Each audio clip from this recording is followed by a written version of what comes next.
അപ്പൊ അങ്ങനെ നമ്മുടെ മട്ടൻ ബിരിയാണി ഇവിടെ റെഡി ആയിട്ടുണ്ട്. അപ്പൊ റൈസൊക്കെ ഇട്ട് നമ്മൾ നല്ല മണപ്പിക്കാൻ പാടില്ലല്ലേ? എന്താണോ? Hello and welcome back to Kala's food world. അപ്പൊ ഇന്നിങ്ങനെ സൺഡേ ഒക്കെ ആയിട്ട് എന്തെങ്കിലും പ്രത്യേക ഒരു റെസിപ്പി സ്പെഷ്യൽ ആയിട്ട് എന്തെങ്കിലും എടുക്കണം എന്നൊക്കെ ഇങ്ങനെ വിചാരിച്ചിരുന്നു. അപ്പൊ ഞങ്ങൾക്ക് അൺഎക്സ്പെക്റ്റഡ് ആയിട്ട് കുറച്ച് മട്ടൻ കിട്ടി. അപ്പൊ വിചാരിച്ചു നീയോ ഉണ്ടോ? ഓക്കെ വാ. അപ്പൊ നീയോ ഉണ്ടോ മട്ടൺ ബിരിയാണി ഉണ്ടാക്കാൻ? അപ്പൊ അതാണ് നമ്മുടെ ഇന്നത്തെ റെസിപ്പി. മട്ടൺ ബിരിയാണി ഉണ്ടാക്കാൻ. അതെ, മട്ടൺ ബിരിയാണി നമ്മൾ ഇട്ടിട്ടുണ്ടെന്ന് തോന്നുന്നല്ലേ? ചിക്കൻ 2-3 ടൈപ്പ് നമ്മൾ ഇട്ടിട്ടുണ്ട്. അതെ, മട്ടൺ കറി ഇട്ടിട്ടുണ്ട് ആദ്യം അല്ലെ? അപ്പൊ ഇന്ന് നമ്മൾ വിചാരിച്ചു മട്ടൺ ബിരിയാണി ഉണ്ടാക്കാമെന്ന്. പിന്നെ ഒത്തിരി സമയമൊന്നും എടുത്ത് അങ്ങനെയല്ല, എളുപ്പത്തിൽ ചെയ്യാറുണ്ട്. അതെ, എളുപ്പത്തിൽ ഈസി ആയിട്ട് ചെയ്തെടുക്കാവുന്ന പരുവത്തിന് ഒരു ബിരിയാണി എടുക്കാമെന്ന് വിചാരിച്ചു. അപ്പൊ നമുക്ക് റെസിപ്പിയിലോട്ട് പോവാം. സാധനങ്ങളൊക്കെ അരിഞ്ഞൊക്കെ എല്ലാം റെഡിയാക്കി ഞങ്ങൾ വെച്ചിരിക്കുകയാണ്. അപ്പൊ നമുക്ക് ഞാനൊക്കെ കാണാം.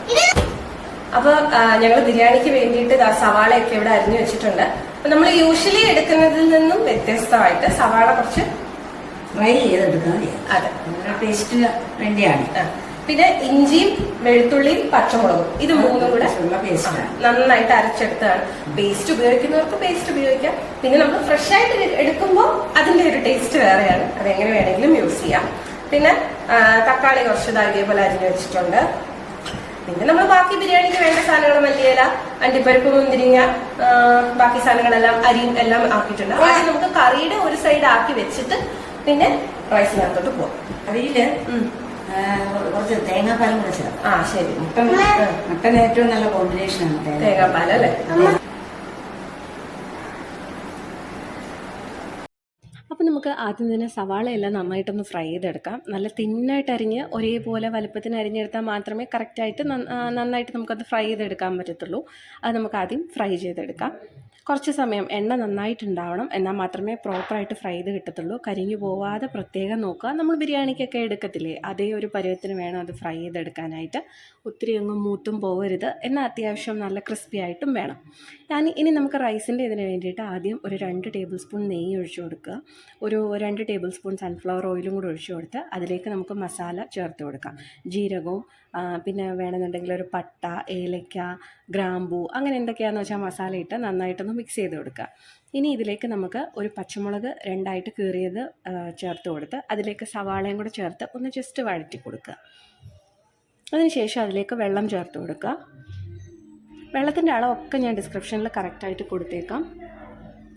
ഇനി അതൊന്ന് അടച്ചു വെച്ച് ആ വെള്ളം ഒന്ന് തിളച്ച് വരാനായിട്ട് നമ്മൾ വെയിറ്റ് ചെയ്യണം. ഈ സമയത്ത് നമ്മൾ ഉപ്പും കൂടെ ചേർത്ത് കൊടുത്തിട്ട് വേണം അതിനെ ഇളക്കിയിട്ട് അടച്ചു വയ്ക്കാനായിട്ട്. അത് തിളയ്ക്കുന്ന സമയം കൊണ്ട് നമുക്ക് ഒരു ബാച്ച് സവാള വറുത്ത് കോരി മാറ്റി വയ്ക്കാം. ഇത് മാറ്റി വെച്ചതിന് ശേഷം നമുക്ക് കൂട്ടത്തിൽ റൈസ് രണ്ടും ഒരേപോലെ വേണം ചെയ്യാനായിട്ട്. വെള്ളം നന്നായിട്ട് തിളച്ച് വന്നിട്ടുണ്ട്. വെള്ളം നന്നായിട്ട് തിളച്ച് വരുമ്പോൾ നമ്മളൊരു അരമണിക്കൂറാണ് അരി കുതിർക്കാൻ വെച്ചിരുന്നത്. അരി കുതിർത്തത് അതിനകത്തോട്ട് ചേർത്ത് കൊടുക്കുക. ഇതിൻ്റെ എല്ലാ അളവ് കറക്റ്റ് ഡിസ്ക്രിപ്ഷനിൽ കൊടുത്തേക്കാം. ഇനി നന്നായിട്ട് അതെല്ലാം കൂടെ ഒന്ന് മിക്സ് ചെയ്ത് കൊടുക്കുക. എന്നിട്ട് ഒന്ന് നന്നായിട്ട് തിളച്ച് വരണം. ഇതേപോലെ തിളച്ച് വരുമ്പം അത് ഹൈ ഫ്ലെയിമിൽ ഇട്ടിട്ടായിരിക്കണം, അതൊന്ന് ലോ ഫ്ലെയിമിലാക്കുക. ലോ ഫ്ലെയിമിലാക്കിയിട്ട് അടച്ചു വയ്ക്കുക.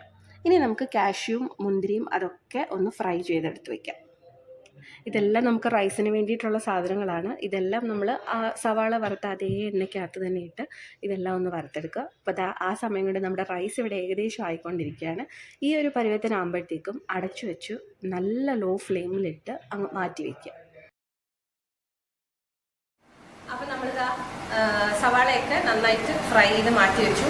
റൈസിൻ്റെ പണി ഏകദേശം കഴിഞ്ഞു. അതിന് കുറച്ച് നേരം അടച്ച് അവിടെ മാറ്റി വെച്ചാൽ മതി. ഇനിയിപ്പോൾ നമുക്ക് അതെ മട്ടൻ കറിയിലോട്ട് കിടക്കാം. മട്ടൻ കറിക്ക് വേണ്ടിയിട്ട് നമ്മൾ പീസസ് നല്ല കഴുകി വൃത്തിയാക്കിയത് ഇതേപോലെ പാനിലേക്ക് ഇട്ട് കൊടുക്കുക. ആദ്യം അത് ചേർത്ത് കൊടുത്തതിന് ശേഷം അതിലേക്ക് സവാള ഇങ്ങനെ ഒന്ന് കൈ കൊണ്ട് പൊടിച്ചിട്ട് വേണം അത് ആഡ് ചെയ്ത് കൊടുക്കാനായിട്ട്.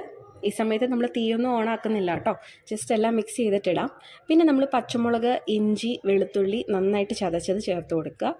തക്കാളി ചെറുതായിട്ട് അരിഞ്ഞ് ചേർത്ത് കൊടുക്കുക. പിന്നെ മല്ലിയില എത്ര വേണേലും നമ്മുടെ ഇഷ്ടത്തിനനുസരിച്ച് ചേർത്ത് കൊടുക്കുക. ആവശ്യത്തിന് ഉപ്പ് ചേർത്ത് കൊടുക്കുക. ഇനി ഇതിലേക്ക് പൊടികൾ മഞ്ഞൾപ്പൊടി ചേർത്ത് കൊടുക്കുക, കുരുമുളക് പൊടി ചേർക്കാം, മല്ലിപ്പൊടി ചേർക്കാം. ഇതിൻ്റെ എല്ലാ അളവ് കൊടുത്തേക്കാം. അടുത്തായിട്ട് നമുക്കിതിലേക്ക് തൈര് എന്തായാലും ചേർത്ത് കൊടുക്കണം. പിന്നെ ലെമൺ ജ്യൂസും 1 ടേബിൾ സ്പൂൺ അതും ചേർത്ത് കൊടുത്തു. കശ്മീരി ചില്ലി പൗഡറും ഇട്ടു. ഇനി ഇതെല്ലാം കൂടെ നന്നായിട്ട് കൈ വെച്ചിട്ട് മിക്സ് ചെയ്ത് കൊടുക്കുക. കൈ വെച്ചത് നന്നായിട്ട് ഇളക്കി കൊടുത്തിട്ട് ഒരു അരമണിക്കൂർ വേണമെങ്കിൽ നമുക്ക് മാറ്റി വയ്ക്കാം. അതല്ല, നമ്മൾ എന്തുമാത്രം നന്നായിട്ട് അത് മിക്സ് ചെയ്തെടുക്കുന്നോ അതിനനുസരിച്ച് നിങ്ങളത് ബാക്കി കണ്ടിന്യൂ ചെയ്യുക. ഇത് നന്നായിട്ട് കുഴച്ചെടുക്കുക. ഇനി ഇതിലേക്ക് ആവശ്യത്തിന് വെള്ളം ചേർത്ത് കൊടുക്കുക. ഏകദേശം 1 കപ്പ് വെള്ളമേ ഞങ്ങളിവിടെ ചേർത്തിട്ടുള്ളൂ, ജസ്റ്റ് അത് കുക്ക് ചെയ്ത് വരാൻ വേണ്ടി മാത്രം. എന്നിട്ട് നന്നായിട്ടൊന്ന് ഇളക്കി കൊടുക്കുക.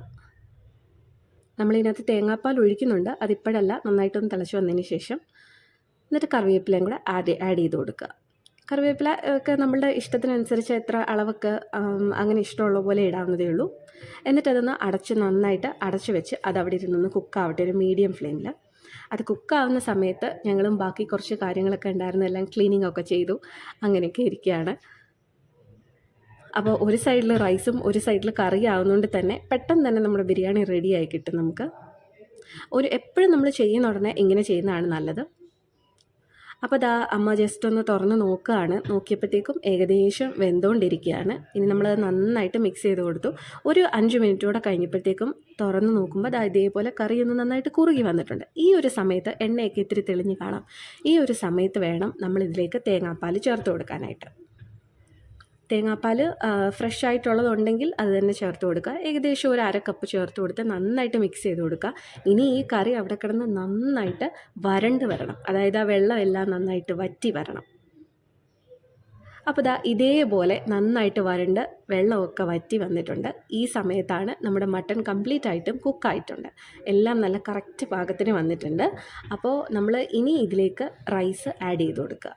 ലെയർ ചെയ്ത് റൈസ് ആഡ് ചെയ്ത് കൊടുക്കുക. അതായത് നമ്മൾ ആ കറിയുടെ മുകളിലേക്ക് കംപ്ലീറ്റ് ആയിട്ടും റൈസ്, നമ്മൾ എടുത്ത് വെച്ചിരുന്ന റൈസ് മൊത്തത്തിൽ കറക്റ്റായിട്ട് അതിൻ്റെ മുകളിലേക്ക് ഇങ്ങനെ ലെയർ ചെയ്ത് വയ്ക്കുക. ഇനി ഇതിൻ്റെ മുകളിലേക്ക് ഗീ ചേർത്ത് കൊടുത്തിട്ട് പിന്നെ നമ്മൾ വറുത്ത് വെച്ചിരുന്ന സാധനങ്ങളെല്ലാം അതിൻ്റെ മുകളിൽ ഇട്ട് കൊടുക്കുക. എന്നിട്ടൊരു 10 മിനിറ്റ് അടച്ച് വെച്ച് ലോ ഫ്ലെയിമിലൊന്ന് കുക്ക് ചെയ്തെടുക്കുക. ഇത്രയുള്ള സംഭവം, അടിപൊളി ബിരിയാണി റെഡി. അപ്പോൾ അങ്ങനെ നമ്മുടെ മട്ടൺ ബിരിയാണി ഇവിടെ റെഡി ആയിട്ടുണ്ട്. അപ്പോൾ റൈസൊക്കെ ഇട്ട് നല്ല മണപ്പിക്കാൻ പാടില്ലല്ലേ? തോന്നാണോ? പക്ഷെ നമ്മളൊരു സാധനം തുറക്കുമ്പോ തന്നെ ഫസ്റ്റ് നമ്മൾ മണത്തല്ലേ നോക്കും. ഞാനാണ് എന്തുണ്ടെങ്കിലും മണക്കും.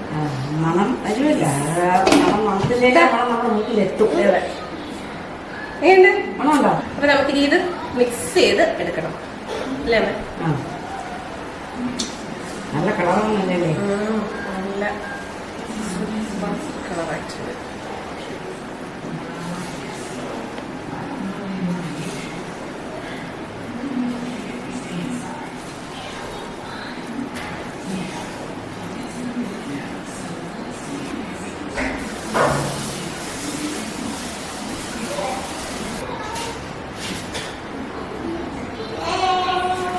കഴിച്ചു നോക്കുമ്പോ എങ്ങനെയുണ്ട്?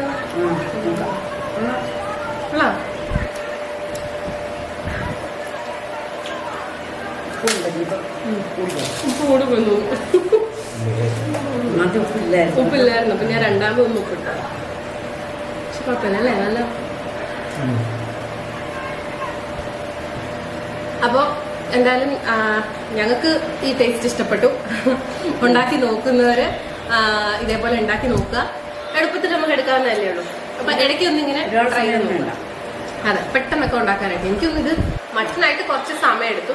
ചിക്കനൊക്കെ ഇത് ഈ സെയിം ഇതിൽ തന്നെ വെച്ചാൽ പെട്ടെന്നാവുകയും ചെയ്യും. അപ്പൊ എല്ലാവരും ഒന്ന് ട്രൈ ചെയ്ത് നോക്കിക്കോ. ഇഷ്ടപ്പെട്ടെങ്കിൽ കൊള്ളാതെ എന്തായാലും കമന്റ് സെക്ഷനിൽ പറയാൻ മറക്കരുത് എങ്ങനെ ഉണ്ടായിരുന്നു എന്നൊക്കെ. അപ്പൊ അത്രയൊക്കെ തന്നെയുള്ളൂ. ബാക്കി ഞങ്ങൾ കഴിക്കട്ടെ. അടുത്ത അടിപൊളി റെസിപ്പി നമുക്ക് വീണ്ടും കാണാം. Thank you for watching.